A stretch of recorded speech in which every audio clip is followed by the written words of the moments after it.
Everyone. आज sound की velocity के बारे में हम लोग डिस्कशन करने वाले हैं कि न्यूटन ने साउंड को लेकर के एक फॉर्मूला डिराइव किया था, जो कि बाद में जो है पता चला जब इससे सही फॉर्मूला, सही आंसर जो है वो नहीं आया, और लैप्लेस ने जो फॉर्मूला एक करेक्शन डाला उस फॉर्मूला में, उसके बाद जैसे वेलोसिटी ऑफ साउंड जो है वो करेक्ट आ पा गया। तो न्यूटन ने सबसे पहले जो फॉर्मूला यूज किया था उससे वेलोसिटी ऑफ साउंड जो है वो आपका 280 मीटर पर सेकेंड आ रहा था, जो कि हमारा वेलोसिटी ऑफ साउंड से पीछे है, क्योंकि रियल वेलोसिटी ऑफ साउंड 332 के अराउंड होता है। तो ये वैल्यू जो है वो कहीं ना कहीं मैच नहीं कर रहा था। फिर जाके लैप्लेस ने आपका एक नया फॉर्मूला डिराइव किया और उसका वैल्यू जो है वो 332 के अराउंड जो है वो जाता है और वो रियल वैल्यू से मैच भी करता है। तो सबसे पहले ये समझना होगा कि साउंड एक्चुअली कैसे ट्रैवल करता है। तो साउंड बेसिकली एक डिस्टर्बेंस है, एक वेव है, और वो लॉन्गिट्यूडिनल वेव है। यानी अगर अभी मैं आपसे बात कर रही हूं तो कैसे बात कर रही हूं, मेरे मुंह से वो वेव निकल रही है और एयर में जो पार्टिकल्स हैं उनको डिस्टर्ब करते हुए आपकी तरफ पहुंच रही है। तो क्या क्रिया हो रही है? सबसे पहले मेरे मुंह से जो साउंड निकला है वो क्या हुआ है कि सामने वाले जो मॉलिक्यूल्स थे एयर के, उसको उसने कंप्रेस कर दिया। मतलब मॉलिक्यूल्स काफी पास आ गए और फिर थोड़ी देर बाद वो क्या हुआ है, थोड़ा दूर पे जब हम गए तो वहां पे मॉलिक्यूल्स थोड़े से दूर चले गए, यानी रैरिफैक्शन हुआ। फर्स्ट स्टेप क्या हुआ, जब हमने बोला तो कंप्रेशन हुआ, यानी मॉलिक्यूल्स पास आ गए, और फिर उसी के साइड में लगा हुआ जो पोर्शन है उसमें क्या हुआ, यहां से थोड़े से पास आएंगे तो यहाँ पे मॉलिक्यूल्स कम हो जाएंगे, यानी वो रैरिफैक्शन होता है। तो लॉन्गिट्यूडिनल वेव जो है साउंड होता है, क्योंकि टू एंड फ्रो मोशन, मतलब पार्टिकल जो है मीडियम के अंदर जो पार्टिकल है वो टू एंड फ्रो मोशन अपने मीन पोजीशन से करते हैं, इसीलिए उसको लॉन्गिट्यूडिनल वेव कहा जाता है। अभी वेलोसिटी ऑफ जो साउंड है, या फिर मैं कहूंगी velocity of sound in fluids जो है वो आपको पहले से ही बता दिया गया है। वो क्या होता है, रूट ओवर ऑफ के बाय रो। फ्लूइड्स क्यों लिखा मैंने, क्योंकि सॉलिड में फॉर्मूला थोड़ा बदल जाएगा, उसमें के की जगह पे वाई आ जाएगा। के क्या होता है, के होता है bulk modulus of elasticity. Elasticity का नाम सुनते ही आपके माइंड में वो क्लिक होना चाहिए कि स्ट्रेस बाय स्ट्रेन इलास्टिसिटी होता है। क्योंकि फ्लूइड्स में जो है वो लेंथ नहीं बढ़ता, सिर्फ प्रेशर और वॉल्यूम में ही चेंज होता है। तो आपका जो फॉर्मूला होगा ना वो क्या होगा, delta P by volume strain, यानी ये स्ट्रेस हो गया और ये क्या हो गया, स्ट्रेन हो गया। फर्क इतना ही है कि ये वॉल्यूम स्ट्रेन है। जनरली यंग्स मॉडुलस में हम लोग लेंथ वाली स्ट्रेन जो है वो लेते हैं, लॉन्गिट्यूडिनल स्ट्रेन। ठीक है, तो फ्लूइड की बात कर रहे हैं, इसीलिए बल्क मॉडुलस ऑफ इलास्टिसिटी लिया, और वो हमें पता है कि डेंसिटी ऑफ द मीडियम है। तो जरा समझिए कि न्यूटन ने क्या थ्योरी दी। न्यूटन ने ये कहा कि जब हम लोग बात करते हैं या साउंड आपका एयर में ट्रैवल कर रहा है, तो जब कंप्रेशन होता है, जहां पर कि आपके मॉलिक्यूल्स पास में आ जाते हैं, कंप्रेशन होता है, तब टेम्परेचर इंक्रीज हो जाता है, यानी तब हीट प्रोड्यूस होता है, और हीट प्रोड्यूस जो होता है वो सराउंडिंग्स को रिलीज कर दिया जाता है। और जब रेरिफैक्शन होता है, यानी मॉलिक्यूल्स दूर चले जाते हैं, तब हीट जो है वो सराउंडिंग से अब्सॉर्ब कर लिया जाता है। ठीक है, तो Newton assumed that during compression heat is released in the surroundings। Surroundings में जो है वो हीट क्या हो जाती है, रिलीज कर दी जाती है। टेम्परेचर बढ़ रहा है, उसके कारण हीट प्रोड्यूस हुआ, वो सराउंडिंग्स में रिलीज कर दी गई। और during rarefaction heat is absorbed, heat is absorbed from the surrounding. Same चीज है, फ्रॉम दी सराउंडिंग से हीट जो है वो आपका क्या हो जाएगा, एब्सॉर्ब हो जाएगा। यानी बेसिकली उन्होंने ये कहा कि टेम्परेचर कांस्टेंट रहते हैं, यानी जब एयर में हमने साउंड जो है, साउंड वेव जो है वो प्रोपागेट कर रहा है, तो कंडीशंस क्या होंगी, आइसोथर्मल होती है। Conditions are isothermal, that is temperature remains constant. तो टेम्परेचर जब कांस्टेंट रहेगा तो आप क्या यूज कर सकते हैं, बॉयल्स लॉ यूज कर सकते हैं। यानी बॉयल्स लॉ जो है यहाँ पे एप्लीकेबल होगा। बॉयल्स लॉ एप्लीकेबल होने का मतलब क्या है कि आपका बॉयल्स लॉ ये कहता है कि P1V1 is equal to P2V2, यानी P जो आपका प्रेशर और वॉल्यूम का जो प्रोडक्ट है वो एक कांस्टेंट वैल्यू है, वो चेंज नहीं होगा। तो बॉयल्स लॉ यहाँ पे एप्लीकेबल हो गया। अब हम क्या कहते हैं कि सपोज कर लो कि हमारा जो प्रेशर है वो कितना बढ़ा है। ऐसे लिखो कि change in pressure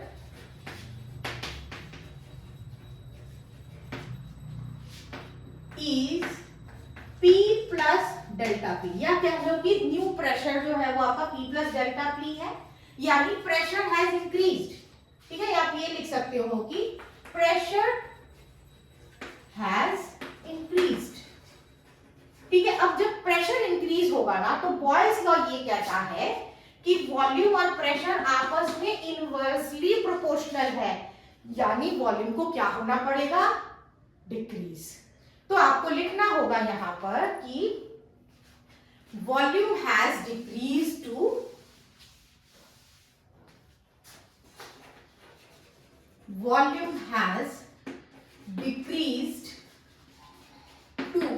V minus delta V, inversely proportional है इसलिए। अब चूंकि ओरिजिनल वाले प्रेशर और वॉल्यूम का जो प्रोडक्ट है और नए वाले प्रेशर और वॉल्यूम का प्रोडक्ट है वो दोनों क्या होना चाहिए, सेम होना चाहिए। According to Boyle's law PV is equal to P और डेल्टा P का जो प्रोडक्ट है वो, और साथ में V माइनस डेल्टा V का जो प्रोडक्ट है वो साथ में इक्वल आंसर देने चाहिए मल्टीप्लाई करने से। अब इसको सॉल्व करते हैं। जब सॉल्व करेंगे तो ये आ जाएगा PV, यहां से आप करोगे P से V, P से ये minus P delta V plus V delta P और ये minus delta P delta V। हमेशा ये डेल्टा डेल्टा वाला जो मल्टीप्लीकेशन होता है वो बहुत शॉर्ट आंसर देता है, बहुत छोटा सा आंसर देता है। अगर आप एग्जांपल ले लो 0.1 और 0.2 को मल्टीप्लाई करते हो तो ये ना इन दोनों से भी ज्यादा छोटा है, इसीलिए आप क्या कर सकते हो, डेल्टा P और डेल्टा V को क्या कर सकते हो, आप नेग्लेक्ट कर सकते हो, क्योंकि ये बहुत ही छोटे टर्म्स हैं, can be neglected because it is very small, बहुत ही छोटा है ये। जब दोबारा आप इस फॉर्मूला को लिखोगे ना तो यहां से आपका ये PV भी कैंसिल हो जाएगा। अब क्या करो, ये माइनस वाले टर्म को यहां भेज दो और P को अगर आप यहीं छोड़ते हो तो ये V delta P by delta V आया, delta P delta V by V, यानी स्ट्रेस बाई स्ट्रेन आ गया। यानी ये क्या हो गया आपका, बल्क मॉड्यूलस ऑफ इलास्टिसिटी, यानी जो प्रेशर है वो किसके बराबर हो गया, वो आपका हो गया बल्क मॉड्यूलस ऑफ इलास्टिसिटी के बराबर। अब उस फॉर्मूला को अगर आप दोबारा से देखो तो क्या है, ये V is equal to K by rho था, अब ये क्या बन जाएगा, P बाई रो। अब अगर आपको याद हो, अगर आप स्टैंडर्ड टेम्परेचर और प्रेशर की बात कर रहे हो, ठीक है, तो स्टैंडर्ड प्रेशर क्या होता है, स्टैंडर्ड प्रेशर जो है हमारा, या ऐसे लिखो कि standard in standard temperature and pressure, आपका V क्या होगा? आपका प्रेशर क्या होता है? प्रेशर होता है 1 अच्छा पहले तो आप मरकरी में लिखोगे 0.76 mm ऑफ Hg मरकरी होता है, तो ये आ जाएगा आपका 1.05 इंटू 10 टू द पावर 5, यहाँ पे 1 होगा शायद, 1.01 into 10 to the power 5 newton per metre square. ये आपका स्टैंडर्ड प्रेशर है, ठीक है। और डेंसिटी किसका होगा? डेंसिटी ऑफ एयर जो है वो आपको लेना है।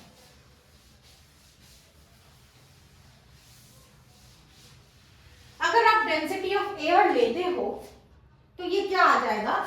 रो जो है वो कितना होगा? 1.293 kg पर मीटर क्यूब, यानी वेलोसिटी आ जाएगी आपकी 1.01 10 टू द पावर 5 1.293। इसको अगर आप सॉल्व करते हो तो ये 280 मीटर पर सेकेंड आता है, जो कि मैंने आपको बताया कि ये आपका रियल वैल्यू नहीं है साउंड की स्पीड का। तो क्या ऐसा गलत कर रहे थे न्यूटन जिसकी वजह से ये गलत आंसर आया? इसका निदान किया लैपलेस बोल के एक जो पर्सन थे, उन्होंने काफी दिमाग लगाया और बताया कि जब कंप्रेशन में टेम्परेचर इंक्रीज हुआ या हीट जनरेट हुआ और रैरिफैक्शन में जब हीट लॉस हुआ, मतलब हीट कह रहे हैं कि मतलब मॉलिक्यूल्स दूर चले गए तो टेम्परेचर डिक्रीज हो गया, तो वो प्रोसेस ना इतनी जल्दी हुआ है कि आइसोथर्मल सिचुएशन नहीं रह पाई। आइसोथर्मल में हमने बोला ही यही था कि टेम्परेचर क्या रहता है? कांस्टेंट रहता है। तो लैपलेस ने ये कहा कि टेम्परेचर कांस्टेंट नहीं रह सकता। The change in the pressure and the volume acts, या मैं ये बोलूं कि टेम्परेचर चेंज इतना मैं बोलूंगी कि रैपिडली होता है कि उसको टाइम नहीं मिलता कि वो अपने आप को स्टेबलाइज कर सके। तो प्रेशर एंड वॉल्यूम ना लिख के अगर हम ये लिख रहे हैं कि temperature changes so rapidly that it does not has time to stabilize, which implies that conditions are not isothermal। यानी क्या हुआ? आइसोथर्मल नहीं रहा, टेम्परेचर कांस्टेंट नहीं रहा। तो टेम्परेचर कांस्टेंट नहीं रहा, इसका मतलब वो प्रोसेस क्या है? Conditions are not isothermal, it is adiabatic। अब adiabatic में हम क्या जानते हैं? क्या होता है? क्लोज्ड सिस्टम होता है जिसमें कि बाहर से कोई इंटरैक्शन नहीं है। प्रेशर वॉल्यूम इंक्रीज हो रहा है, टेम्परेचर भी अपने में हीट हो रहा है, जो हो रहा है वो अंदर ही हो रहा है, बाहर कुछ भी निकल के नहीं जाएगा। तो ऐसे प्रोसेस को हम लोग एडियाबेटिक कहते हैं। इसको आपको डेफिनेटली एक लाइन में जरूर लिखना चाहिए। फिजिक्स में हमेशा डेरिवेशन के साथ साथ आपको वर्ड्स जो है वो लिखने होते हैं। मैं आपको शॉर्ट में यहाँ पे समझाने के लिए खाली बता दे रही हूं कि आपका क्या हो जाएगा इन एडियाबेटिक प्रोसेस। वो फॉर्मूला क्या है? PV to the power gamma is equal to constant. ये गामा क्या है? गामा जो है वो स्पेसिफिक हीट, मतलब जब आपका प्रेशर और वॉल्यूम का जो स्पेसिफिक हीट का रेशियो जो है वो आपका क्या है? गामा है। अब PV to the power gamma जो है वो अब हमने निकाल लिया, तो वो जो PV का जो कैलकुलेशन था ना, उसको जरा हमको दोबारा से करना पड़ेगा। ठीक है, अभी देखते हैं क्या करेंगे। इसको डिफरेंशिएट करेंगे। ठीक है। P V to the power को क्या करेंगे हम लोग, P V to the power gamma को हम लोग डिफरेंशिएट करेंगे। सो डिफरेंशिएटिंग, सपोज इस इक्वेशन को एक नाम दे दो 1, इक्वेशन 1। इसमें क्या करना पड़ेगा, सबसे पहले p को आप अलग रखो। आपने v to the power gamma का डिफरेंशिएशन किया तो गामा बाहर आ गया, v गामा माइनस 1, और साथ में क्या रहेगा dv, क्योंकि आपने किसके रिस्पेक्ट में डिफरेंशिएशन किया है, dv के रिस्पेक्ट में। अब नेक्स्ट टाइम क्या होगा, p v to the gamma वैसा ही रहेगा, और हमने प्रेशर का डिफरेंशिएशन किया तो ये आ जाएगा dp, और कांस्टेंट का डिफरेंशिएशन क्या होता है, 0। अब क्या करेंगे, अब करेंगे रीअरेंज। रीअरेंज करने में हम इस वाले टर्म को यहीं छोड़ देते हैं, यानी gamma p v to the power gamma minus 1 dv is equal to minus v to the power gamma dp। अब क्या करो, ये गामा और p जो है वो इसको यहीं छोड़ दो, और ये वाला जो टर्म है इसको नीचे ले चलो। जब नीचे ले चलोगे